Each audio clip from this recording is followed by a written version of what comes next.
Flying out of an American airport can already be hell on earth, and on Sunday, one unfortunate passenger finally reached the 9th circle of it. United Flight 3411 was scheduled to fly from Chicago to Louisville, Kentucky. It was overbooked, though, and in order to make room for several employees of the airline, United kicked off several passengers. One man refused to go. He said he was a doctor and he had to meet with patients the next day. So United did the only sensible thing and sent in the police, who did this. Watch. Oh my God! Oh my God! Oh my God! No! Oh my God! My God! What are you doing? No, this is wrong! Oh my God! Look at what you did to him!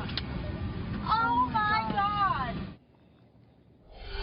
Tyler Bridges was on that flight and shot the video you just saw. He joins us now. Tyler, thanks for coming on. With videos like these, you wonder if there's a missing context or there's something you didn't see that explains it. You were there. Is this what it looks like? Yeah, pretty much.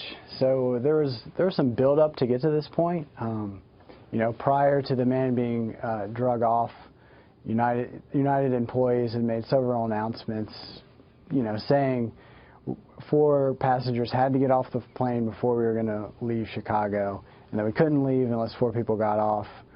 So United staff could get on the plane to make it to Louisville. And then ultimately they said they would randomly select people based on an internal algorithm that weighs in cost of the ticket and who was the last to purchase. And that's how they picked the 4 people that were removed from the plane. The gentleman in the video, he was actually the 3rd person they asked to get off the flight. Prior to him, a younger couple was asked to leave by the United gate agent, and they begrudgingly left the plane. And then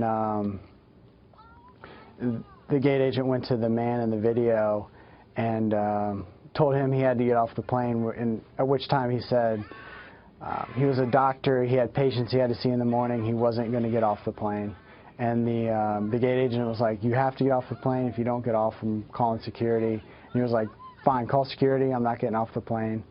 And wow. then the 2 initial security police officers that came on the plane, they tried to reason with the man. They were real calm. You know, they went about it in a good way. And he would not reason with them. He was committed to not getting off the plane. Was he violent in any way that you saw? He was, so when the 3rd officer came on, that was the one that ultimately removed him, he was yelling at them, he was trying to fend them off the best he could to, you know, I guess he felt like he had to do whatever he could to stay on the plane.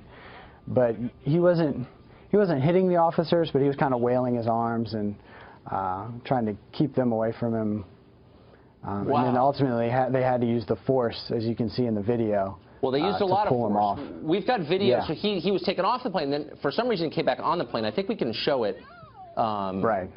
And it's clear from it that he's in pretty bad shape physically. I think this might be it right here. He's bloodied. Yeah, that part was really unbelievable for us on the plane. But, it was wild enough that they pulled this man off. You know, he was unconscious when they pulled him off the plane. And in between him being pulled off, the United staff that was, you know, they had to clear the seats for, they came on the plane and they were berated by the passengers on the plane, as you can imagine. A lot of people were saying, you know, you should be embarrassed for working for this company, you should be ashamed of yourself. Because, you know, this man had just been drug off the plane to make room for these So here's the response from Oscar Munoz. He's the CEO of United Airlines. He said, this is an upsetting event to us here at United. I apologize for having to reaccommodate these customers.